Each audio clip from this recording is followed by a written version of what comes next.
Should you have a, there we go. There it is. All right, Yep. good. Thanks, folks. All right, so I'm Andy Swenson. I'm the principal for data and analysis for the Indianapolis MPO. This is a joint project between the Indianapolis MPO and the Madison County Council of Governments, which is the MPO for the Anderson metropolitan area. Gerald Briggs is executive director for that group, and he's online. We'll do, I think we'll start with let me start sharing first, I guess. Now I've got this back here. Got this beautiful new graphic that my friend put together. So basically, this is the pre-bid meeting for the household travel survey, joint household travel survey between IMPO and MCCOG. And the first thing we'll do, we'll have introductions. We will kind of talk about the RFP schedule and project objectives. We'll show some geography and maps of the areas that we're interested in. We'll go over the tasks for the 2 major years of the study, 2024, 2025. We'll talk a little bit about the scoring. We'll talk about some project budget, just to clarify some project budget details, and RFP supplemental files, show where those are located for people who want to download those files. And then we'll have questions. Go ahead and admit this other person. All right. And then after I've presented just for a little bit, we'll take questions, and we're going to try and respond to those questions online. We'll post online on Monday. Let's see what else I want to say. Oh, I'll be highlighting some things in yellow. I'm going to be trying to, let me go ahead and do the introductions first. So I will introduce my team. I'm Andy Swenson. I've mentioned that. Jennifer Dunn, can you just say hi? Yep, I'm Jennifer Dunn in the data section of the Indianapolis MPO. And Catherine? And I'm Catherine Costin in the data modeling section for the MPO. I do the travel demand modeling. Okay, and Danielle? Hi, I'm Danielle Fry. I am the engagement specialist for the IMPO. Hi, Jerry. Are you there? Andy, I'm here. Got no video, but I'm here and I can hear you now. So Super. I was a little bit concerned about that. Jerry, do you have? Is Ryan there? Yeah, Ryan's there. he Ryan? is. So Okay. Hi, Ryan. You're the principal for transportation for Madison. Yep. Yeah, I'm the principal transportation planner for the systems analysis, forecasting, and planning group. Okay. I'll just go down through the list as I see it, so it'll be out of order for everybody else, but Jesse Casas. Yes, Jesse Casas with Westat. Good to see you again. Oh, good to see you. Kathleen? Kathleen Come Amen, RSG. RSG. Katie? Katie Schaefer. Oh, I'm sorry. You broke up a little bit there, Katie. Uh-oh. I'm sorry, Katie Schaefer. Okay. Thanks. She's with Westat. She's the lowest. It's She's with breaking up Westat. when she says that. Yeah. Yeah, I know. It's a little bit. Laura Wilson, could you? Yeah. Laura Wilson with Westat. Elena? Elena Zilo with Zilo Elena. International Group. Ah, very good. Bobby?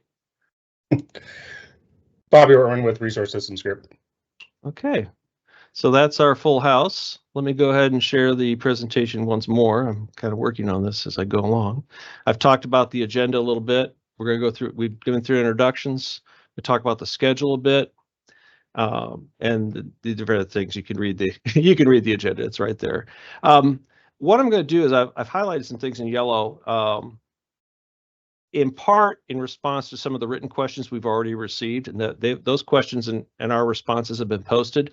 But I wanted to kind of emphasize that in this presentation, just to kind of keep, because those were the ones that came up first for clarification. And then after we've presented all of this, then I'll get more questions, and we were recording this meeting, and we'll try to get all the questions answered for this and post them on Monday. Our RFP schedule is as posted. Right now we're in yellow. We're at the pre-bid meeting. We'll be doing the actual responses are due on the 14th. That's the 14th. Was it? I wonder if I put the right date there. Yes, I think so. Double check. I got to double check that. Then after that, we'll do this notification for short. If we have shortlist interviews, we may or may not have shortlist interviews, but I expect that we will. We'll notify the shortlist vendors on the 19th of March, and then the shortlist interviews will be held on the 27th and 28th of March. Vendor selection will happen the next day, which is the 29th, which is actually a holiday for us. But we'll be, I believe it's a Good Friday holiday for us, but I think we'll have the vendor selection done by the end of the day. So the shortlist interviews, once that's done, we make a decision pretty quickly. So the project objective is to collect 4,500 to 5,500 detailed housing surveys in the 9-county area. We'll go over that geography in a second, with an additional 1,200 to 1,500 households concentrated in the Anderson metro area. And the metropolitan planning area for Anderson includes all of Madison County, as well as Daleville and Fortville and Hancock County to the list. Somebody's trying to say something. Does somebody want to say something? Sorry, I'm getting, okay. In addition to MCCOG also wants to collect a state of preference, a series of state of preference survey responses regarding transit. Those questions will be asked of people living in Madison County, and I'll show what those areas were in 2014. Although MCCOG has said that they may have to adjust these geographic boundaries, or they may have to adjust the number of questions from the previous survey. So I just wanted to kind of make that clear that there's some adjustments that could be made in this, but these are the general areas. So this was this travel survey in 2009. This was the MPA boundary, and the pink is the urbanized area boundary, and the blue is the MPA boundary. We'll be using the 2020 urbanized area and MPA boundaries, which we have as shape files in our supplemental files for you if you've downloaded those. That's the area that we had in the last survey. It's also known as the 9-county area is the Central Indiana Air Quality Region. This was the area that was designated as being non-conforming several years ago. It's now conforming, but we're also still, in that never land of air quality. But we're still looking at the 9-county region for collection. This was the geographic area for MCCOG for their Heartland in Motion travel study survey that was done in 2014, and for the follow-up in the moment travel survey that was done in 2015. That was a test of a mobile application for use of travel collection. And this was the state of preference catchment area. These are the state of preference catchment areas that were used during the HIM transit state of preferences survey questions. So you have the travel from Anderson south through the I-69 corridor and into the Indianapolis region. There are different places. These again are defined, were defined for that survey. They'll be redefined or refined for the for this new effort. But we wanted to give you a picture of what it was looking like at that time. And Ryan Phelps can answer any detailed questions about that. But for right now, those areas will be defined during the survey. Now the project schedule, everything in white is pretty solid. We want to start the contract in June 2024. We expect the pilot survey to be conducted in the month of November, but we've been listening to folks and they say, well, by the way, there's an election in November that may somewhat color the ability to get people to respond. So we've really talked about maybe October, November. We'll discuss that with the vendor once we've selected them, and we'll kind of work out a good time to do the pilot study, which would be in that time frame. We want it to be done before November so that we can get it processed and be able to be ready for the survey, the full survey in March of 2025. And we want to be completed no later than the second week of November 2025 for the full survey. We were asked whether we wanted to have travel days in the school session. You can see above whether school's in session or during summer break. We're going to go ahead and address that with the vendor during the selected vendor during the data collection methodology section in task 3. There are a lot of questions about when to collect, whether we need to collect over our 2009 survey was collected over that 9 or 10 month period. But we know that MCCOG did, basically a 1 month collection time frame for their first survey and a 1 week collection period for their test of the mobile app. So we're open to what the vendors think is going to be. We're going to have to talk about with the vendor when we specify the data collection methodology, whether it will fit the rest of the survey. But that's something we want to discuss with them. But we want to get data from the entire 9 or 10 month period to give us a good idea of seasonality. So how the best way to do that, we're open to proposals of what the best way to do that is and how people have been doing it recently. We wanted the survey results, including expansion, compilation, final reporting, to be completed by March 31st. We always put our contracts to go to the end of the year, so they all expire at the same time. But we expect activities to be pretty much done by March 31st. The contracts will be, any contracts written will be expiring on December 31st of 2026. So that's as clear as mud. But anyway, we were getting a lot of questions about the school, whether we wanted to have when students weren't in session, and particularly the summertime. The holidays and the Indy 500 are not good times to do data collection, but the summertime is a question we'll work with the vendor and decide whether that'll fit the needs of the survey for modeling purposes. And we'll rely on your expertise in this area and your recent experiences. We have tasks that I've broken down the tasks in 2024 and 2025. So in 2024, we have 5 tasks that we want to get at least actually done, including the survey project management, design and sampling, getting the data collection methodology, and ultimately getting the survey pilot instrument design done in time for a pilot survey to take place in the October-November timeframe of 2024. In 2025, we're going to do again the March initiation of the full survey, and we want that done through November or so.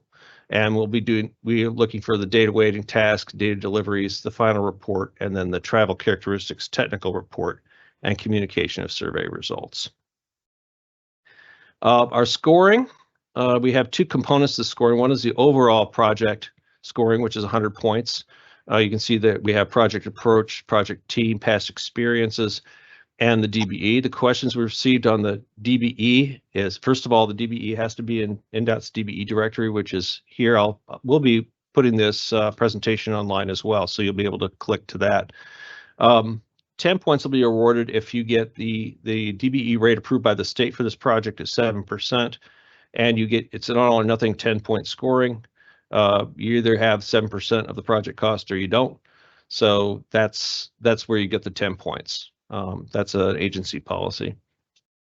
In the state of preferencing, Madison County, because it's a special component that's going to be focused on Madison County or on MCCOG, we've broken down the state of preferences scoring, which will be part of the regular scoring. So of all the scoring we do, those 3 points are going to be added to it. So we'll take questions for that when we get back to question taking time, because I'm sure there'll be some questions there. The project budget, this was another element that was a couple of vendors asked us about. The project budget as released was $1 million. This is meant to be start a scoping conversation, not to be a final amount. The intention is not to see whether it can be completed for $1 million. We are quite certain it cannot be completed for $1 million, but we wanted to also give a feeling, give responding vendors a concept of how much we expect this to cost, which is going to be over $1 million.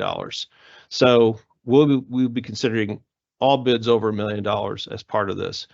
The way we look at these RFPs is we're required to look at the quality of the proposal first before we even look at the numbers, the dollar amounts.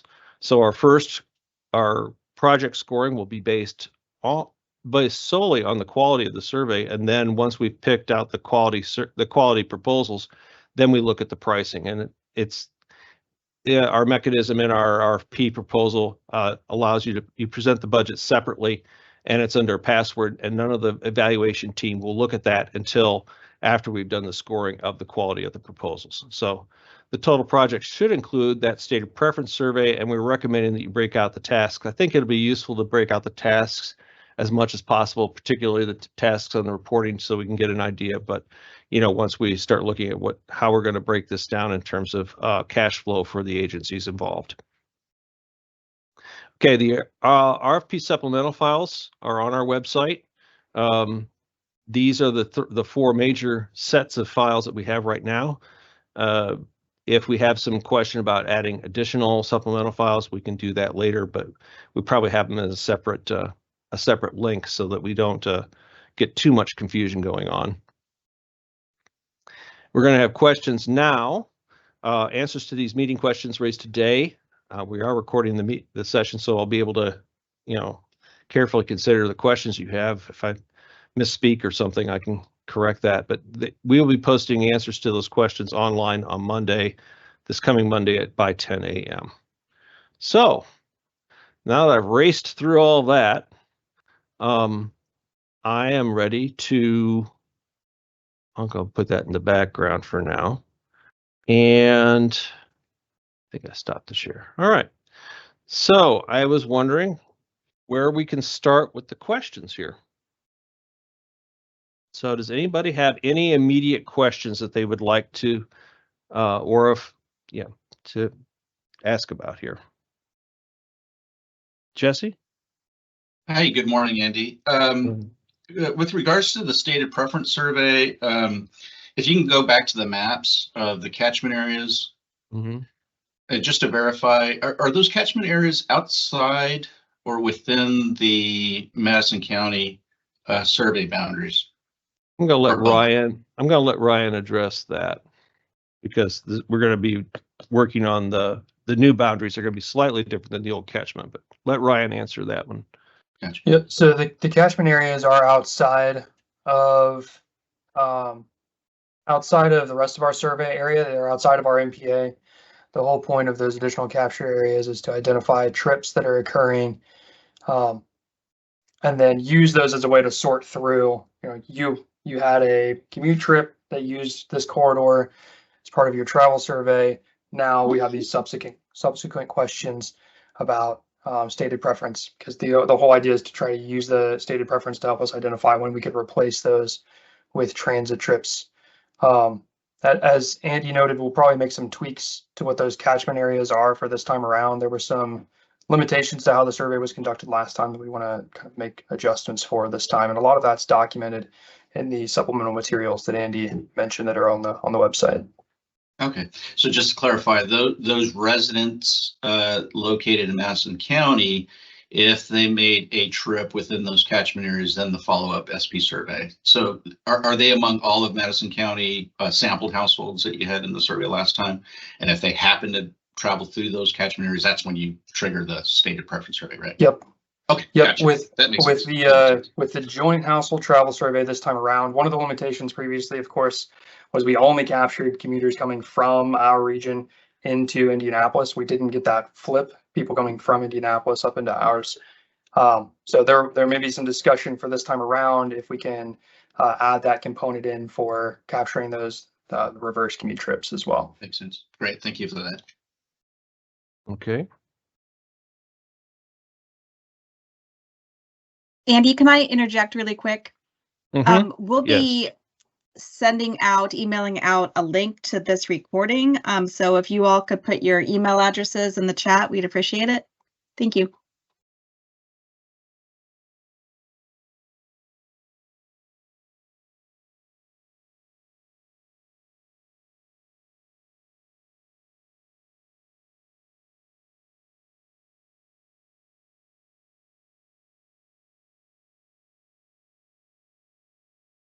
All right. One follow-up question on that. In terms of the sample size for the stated preference, you basically attempted for anybody who traveled within those catchment areas, you attempted that, right? How many surveys out of your last sample size did you obtain from stated preference? Ryan? I should know that number off the top of my head. I don't know that number off the top of my head, actually. So we can get that response to everybody else. Yep, we will do that. And I'm sorry if I missed it in terms of the stated preference questions. Are they at the household level or are they at the person level within the household? Those were at the household level. Household level, okay.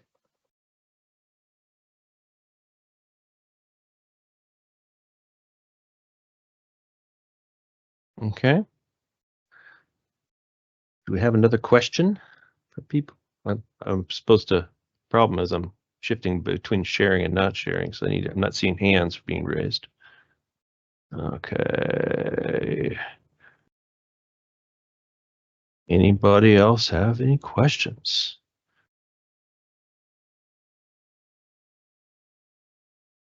I can't be the only one. Come on. Oh, you'd be surprised. People busy putting in their email addresses is what they're doing. I always take a long time to put my email address into those chats. Appreciate all that. We've overwhelmed you with information. I am not under the illusion that I've answered every question. Well, it's a nice illusion to have, but no.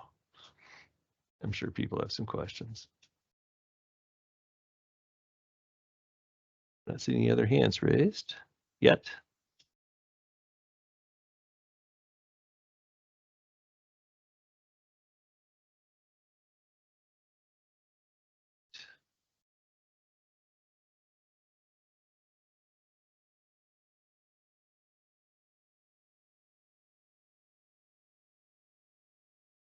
I'm gonna do the.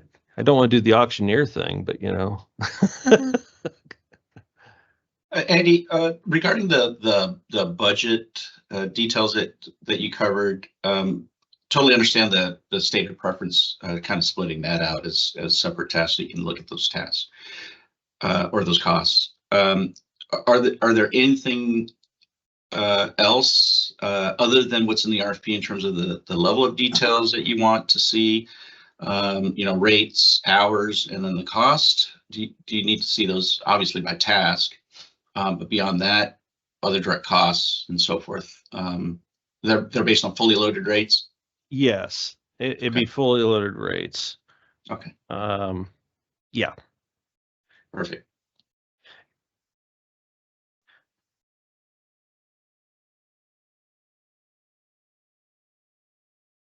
Okay, I'm just trying to find the tasks here. There we go.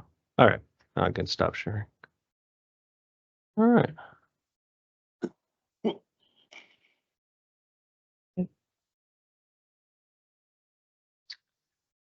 The Friday morning.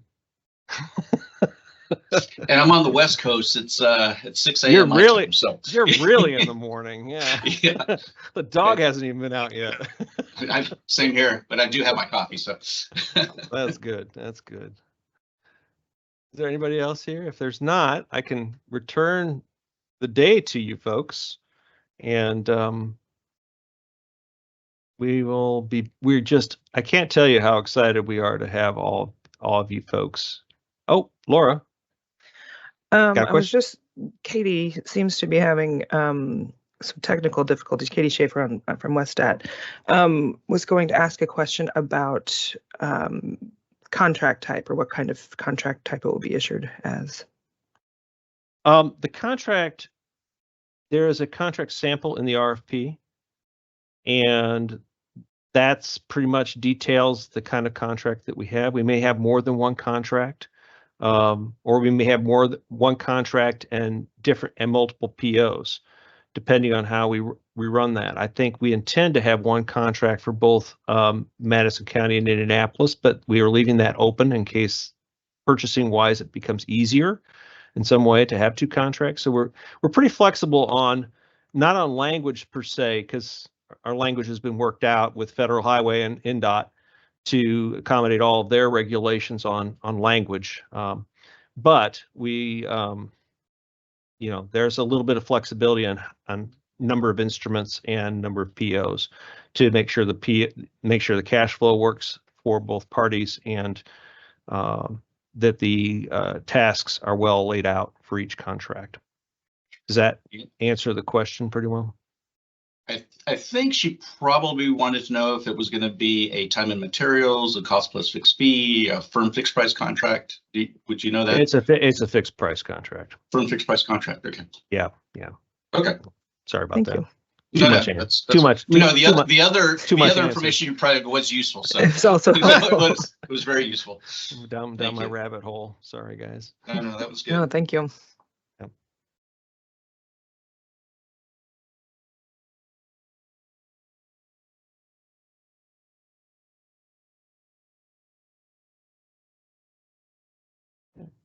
Jesse, I have a better answer for you on the number Okay. from the stated preference survey. I think I misstated the question was household level. So in the previous survey that we conducted, we had over 1,900 households in the total survey. We had, let's see, 1,350 adults that answered the stated preference questions and experiments. Okay. So the person level then. Okay. Yes. Okay. Yep. That makes sense. Thank you for that.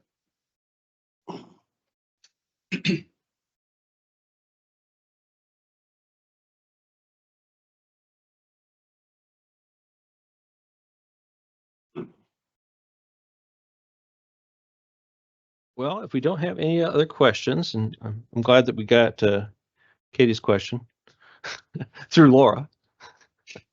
Let's see, do I have all of your email addresses now? I'm trying to see. I think we do. Just everybody. Yeah, it looks like everybody's done a nice job putting in their email addresses.